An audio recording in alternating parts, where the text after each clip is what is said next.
Hello and welcome to SUAANGAN. I'm your host, Des Loreen. On today's program, we'll be speaking with Inuvik's MLAs, Floyd Roland and Roger Allen. Inuvik Boot Lake member Floyd Roland has been our MLA since the 13th Assembly. He was first elected as our MLA for Inuvik on October 16, 1995. I'm going to be representing the community equally, everybody. As a result of the Electoral Boundaries Commission in 1999, Inuvik has 2 electoral districts instead of 1. The new ridings were called the Inuvik Boot Lake riding and the Inuvik Twin Lakes riding. There's a lot of changes that are happening, just for our community alone. Let's look at the next election coming up. I, as a member for Inuvik, had the responsibility for the whole community, and continue to work that way. And the next election is going to be quite different.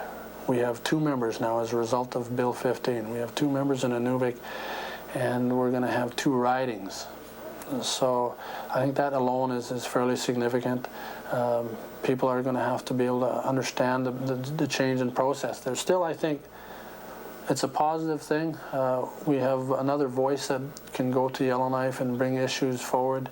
But we need to work together, the community. I see myself, I've yet to decide which side of the community I'm going to run in. I've let people know I'm going in for another term. I see the work that we're doing as being positive and important. And I think I still need to do what I can to ensure Inuvik remains a strong community in the new Northwest Territories. And that's important for us. I think as election comes around, that even though people will be voting in 2 different areas, that's not drawn, it's not closed. It's we'll have to work together for the benefit of the whole community, not just half the community. Floyd and his family live in the Boot Lake riding, so he decided to run for the seat there. I think my strong points as your representative in the Legislative Assembly are continued commitment and keeping Inuvik strong. I think my history and the past experience I have will show that I can do the job that's required of a member in the Legislative Assembly. And speaking up for Inuvik and the issues that we would have to deal with, I think that, again, experience is there. And I believe we have a number of issues we have to deal with, and those would be education, health, and a critical one would be funding all of those programs that we have. He won the election easily and was elected as the first member of the new Inuvik Boot Lake riding on December 6, 1999. We talked to him the day after the election about the votes and the 2 new ridings. Well, it was interesting results, and I was watching yesterday evening, seeing who would be new colleagues and how many of previous members would get in. So it was good to see that we have some continuity in the Assembly, but at the same time it was good to see some of the new people get in. It'll bring new ideas, new energy to the Assembly, and I think we're really going to need that in the 14th Assembly.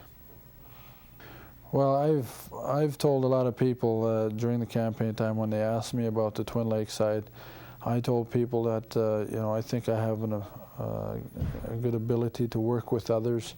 Roger's in there now, and I think by working together we definitely could use some different approaches when we talk about the issues that concern Inuvik and Inuvik residents. I think we're a small community and we have to work together. That's the way I look at it. And I think, as we go through orientation and start bringing some of the issues to the table, that we can definitely complement each other. Floyd served as our MLA in the 13th Assembly when Inuvik was still 1 riding. He was the first member to serve in the new Inuvik Boot Lake riding for the 14th Assembly. He decided that he would run again in the 2003 election for the 15th Assembly. On October 31, 2003, Floyd was informed that he was acclaimed.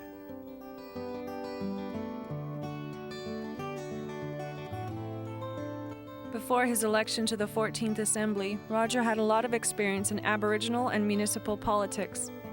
He was the president of the Committee for Original Peoples Entitlement. He served on Inuvik's Town Council in 1988. He was a councillor for the hamlet of Aklavik in 1990. Then from 1991 to 1993, he was the mayor of Aklavik. Graduated from Samuel Hearn Secondary School in 1971, and I, through my sporting career, or athletic career, I had gotten a scholarship to the University of Colorado, which I had taken 1 year. And I suppose if you equate that to today's education, it probably is valuable back then as a university degree today. From there, I moved into the oil industry. I worked 2 years for Shell Canada in Olds, Alberta. From there, I moved into a counseling role with what they call Nortran for another 1.5 years in Calgary, and moved back to Inuvik in 1977. From there, I continued on with the petroleum industry until February of '83, when basically things began to shut down, and finally closed in '86. From there, I went into a number of areas. I got into municipal governments as an administrator for a while. Then I became a councillor in Inuvik in '88, a councillor, then a mayor of Aklavik, and I've been involved with Aboriginal politics for approximately 23 years. Roger excelled in the sport of cross-country skiing. His participation in the sport gave him the opportunity to see the world. I represented Canada in 1972 Olympic Games in support of Japan as a cross-country skier. I was part of the Inuvik test program, which developed several excellent athletes, and I was just happy to be and lucky to be one of the members who was chosen to represent our fine country and also our fine territory. We talked with Roger about how he started his political career and what sparked his interest with COPE. It's ironic, I got invited to a meeting in 1977, both Roger Grubin and I, and we sat in the meeting and we listened to Sam Ridey, the then president of COPE, Peter Green, a number of other leaders that indicated that they needed some idea of where we should go. And that's really started our political career outside of our occupations. So it was, as we progressed along, in 1982, you know, the division of NWT was then the topic of the day, and I was under the employ of the Nunavut Constitution Forum briefly in '85, and got more into the division of the Northwest Territories, and that kind of kept me going. And then when Billy Day elected to retire in 1986, he asked me personally if I was interested in trying out to run for COPE. And Roger's political career began with the Committee for Original Peoples Entitlement. He then moved on to municipal politics. These years of experience in politics were the reason that constituents of the Inuvik Twin Lakes riding encouraged him to run for the 14th Assembly.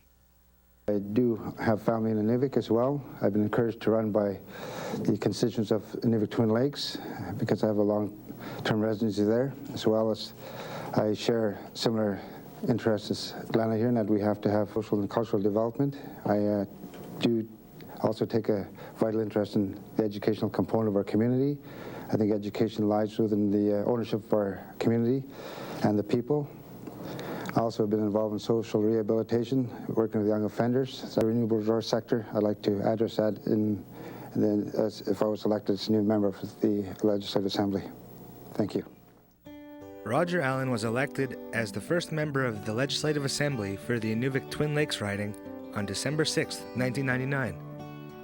In January of 2000, he was elected to Cabinet.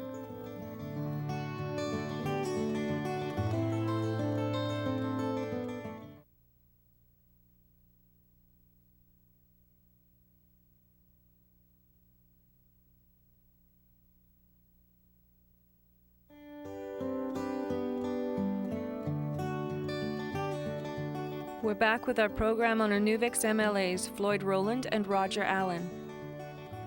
The election results for the Inuvik Twin Lakes riding were as follows. Roger Allen, 295. Clarence Wood, 123. Ken Smith, 101. Bobby Van Bridger, 22. If I may use some preamble to this, our campaign team was very strong. They had developed a very strong campaign ad, plus a strategy that was to include many of the voters who were not on the voters list, and we had worked hard to get them onto the polls early. That helped us succeed to where we were. We won a fairly clear majority, and certainly has given us a good mandate to continue on with our work. Well, I guess first and foremost, I must thank them for putting me back in as a member for Inuvik Boot Lake. It's an honor to be put back in the way I was through acclamation. It's I guess allowed me to look at some other things and go about, you know, a different way of getting feedback from community members and businesses about what they think the new government should be doing, what the focus should be, and it just sort of reaffirms some of the work I've done and the things I've heard over the last number of years being a member for Inuvik and Inuvik Boot Lake. So I think the first and foremost thing is just to thank them for their putting their trust in me one more time, and that I hope that I can, you know, keep their trust in my work that I will do for the benefit of Inuvik Boot Lake and Inuvik as a whole, and then the territory. I think we're going to be in challenging times, and it'll require us to think, as they say, outside the box, or maybe make some tough decisions. But again, those will have to be made by 19 members, and I'm willing to be a part of that process and go forward from there. I think the person who was a real key to the success was my sister Gloria Allen. She was very instrumental in getting the organization off the ground, putting tremendous emphasis on getting the people out to the polls, organizing and committing to the success.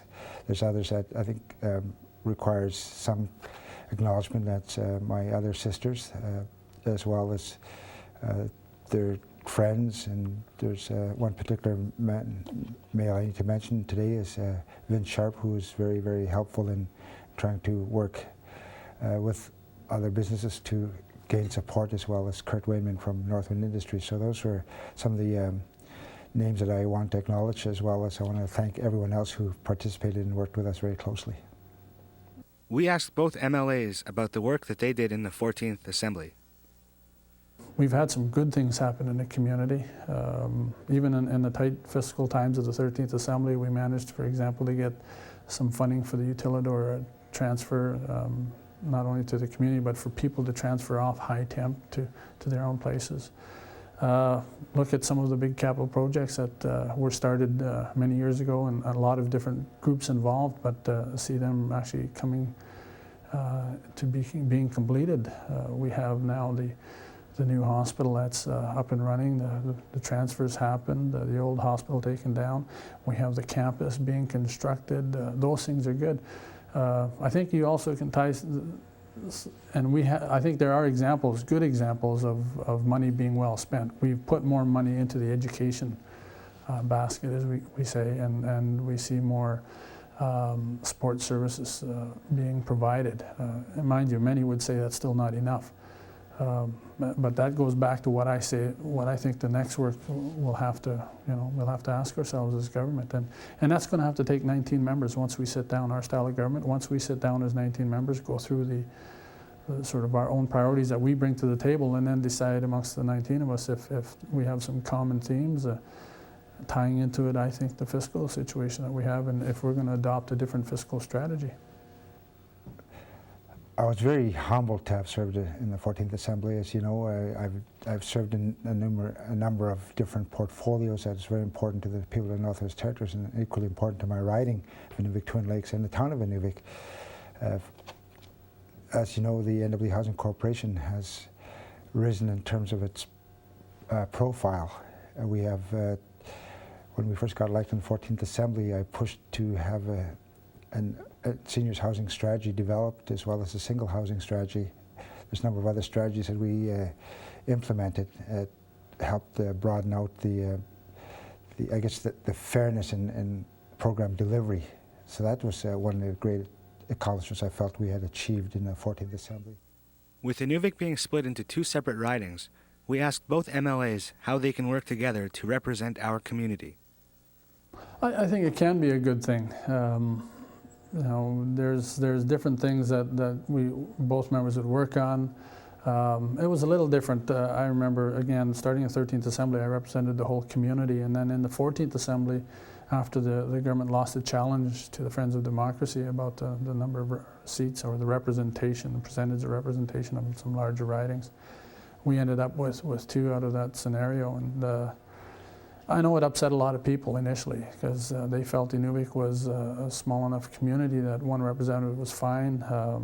But I think, you know, it depends how things play out in the Assembly, you know, cabinet interests or whatever aside, you can really work together as a couple of members from the community and support each other and the way the work gets done, and support the different groups in the community as well. It would be interesting. I mean, you can go right down to sharing of office space, or if people feel that they want to go to see their member, maybe separate offices. I know in this last Assembly, that's the way we've worked. Is I've had my own office, and the member for Inuvik Twin Lakes has had his own office as well. Well, we had, if you watch the my statement to the opening replies to the opening address, I stated that I believe in teamwork, and I included the MLA from Inuvik Boot Lake in many of my considerations as a minister, and I will continue to do so. We have, I think, worked relatively well in some circumstances, and yes, we do have certainly a difference in the way we address our demography. He has more of a government type of constituent. I have the more of the social and the business community to deal with, and I have I believe a stronger, or certainly a bigger mixture of a constituent than he has. So I think overall, though, our intent is to work together and certainly serve all of Inuvik and all of the Northwest Territories as we progress into new levels of governments.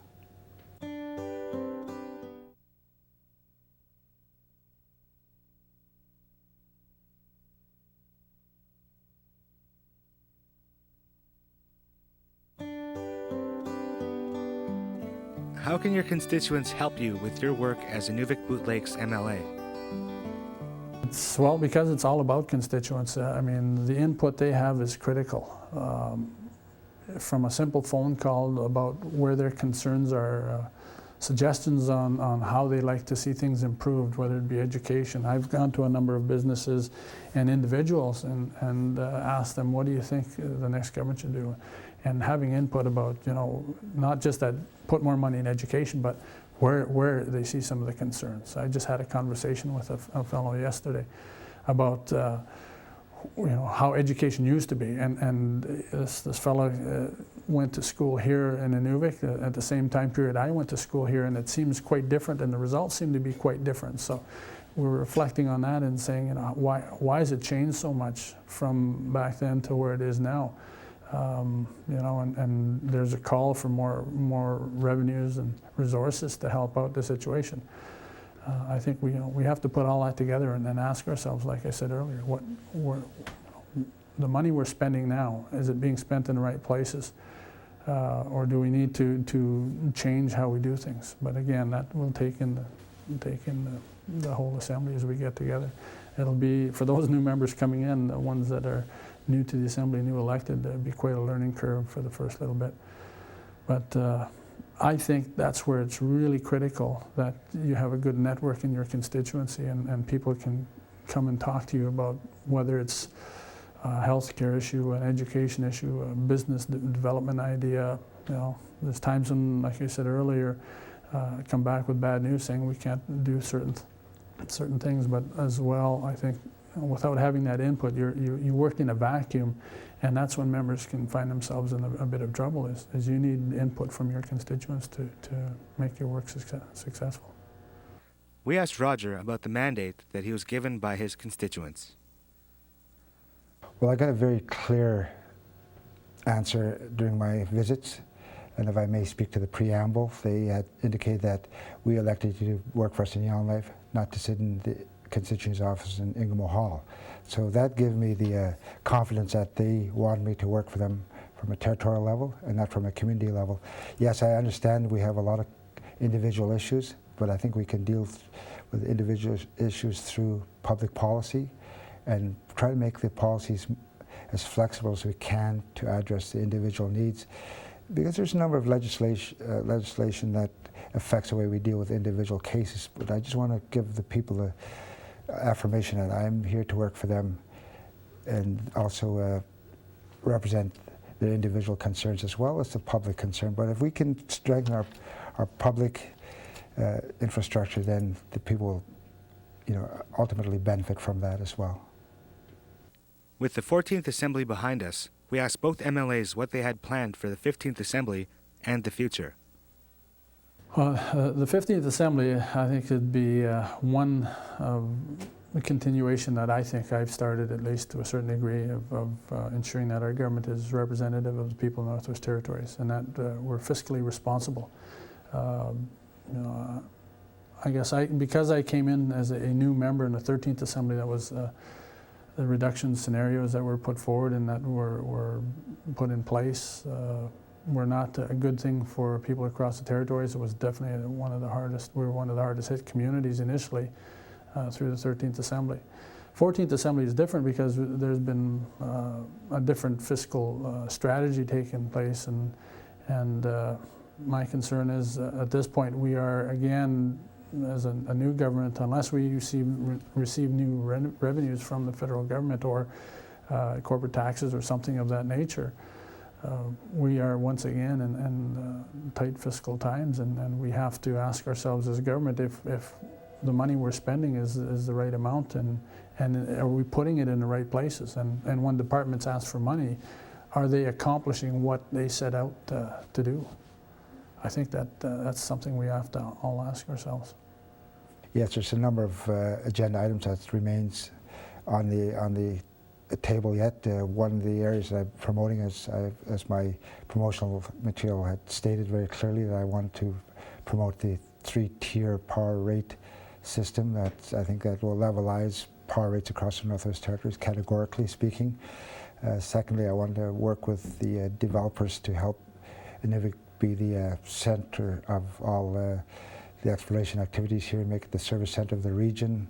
I think we, as a nation here in the Mackenzie Delta, is progressive. We have supported ongoing developments since the late 1800s through a number of different commercial undertakings, and we have adapted well. So I think we could lead the Northwest Territories in that significant change. Thirdly, I think we need to look at some of our fiscal problems, and I believe that our team has the solutions. It's just a matter of how well the Legislative Assembly, the 15th Assembly, will accept and support that, our vision for change. And much of our vision will talk about transformation, reform, and that's what I think is needed for the Northwest Territories. We move into new levels of government and support of new levels of government, as being specific. Aboriginal self-government, community, regional self-government, that's the nature of, I think, where our governance issue is going to be. Well, I'd like to say thanks to the electorate. That is very important. They had demonstrated their willingness to support myself and other candidates as well, and I believe they have spoken out loudly and certainly given us a clear mandate, and I want to express my deepest gratitude to them all for supporting me for the 15th Legislative Assembly. That was our program for this week. Thank you for watching SUAANGAN. I'm your host, Des Loreen, and I'll see you back here next week.